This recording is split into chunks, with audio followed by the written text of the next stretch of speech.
વિશ્વનું કેન્દ્રબિંદુ હાલ પ્રયાગરાજ છે. કેમ? જુઓ, મહાકુંભ 144 વર્ષે આ સંજોગ બન્યો છે. આ મહાકુંભનો પ્રયાગરાજ દર 4 વર્ષે કુંભ થાય, 6 વર્ષે અર્ધ કુંભ થાય અને 12 વર્ષે પૂર્ણ કુંભ થાય. એમ કરતા કરતા નાસિક, હરિદ્વાર, પ્રયાગરાજ અને ઉજ્જૈન 4 જગ્યાએ કુંભ મેળા થાય છે.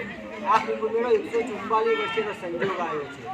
તો આપણે પ્રયાગરાજમાં આજે રોજના 2 કરોડ લોકો, રોજના 2 કરોડ શ્રદ્ધાળુ ભક્તો માં ગંગામાં ડૂબકી મારે છે.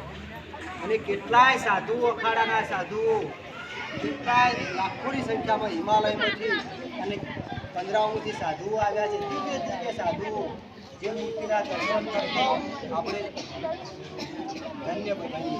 એની મૂર્તિઓ આવી છે. આખા વિશ્વનું ધ્યાન કુંભ ઉપર છે, પ્રયાગ પર છે.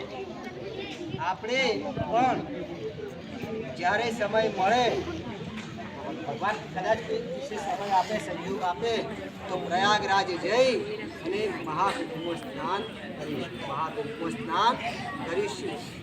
આ ઉત્સવ મહાઉત્સવ છે. કેવો છે? મહાઉત્સવ છે.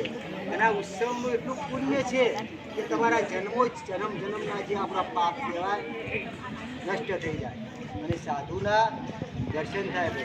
જો અયોધ્યા, કાશી, રામેશ્વર, ગંગોત્રી, જમનોત્રી, દ્વારિકા, જગન્નાથ, આ બધા તીર્થો હાલ પ્રયાગરાજમાં છે.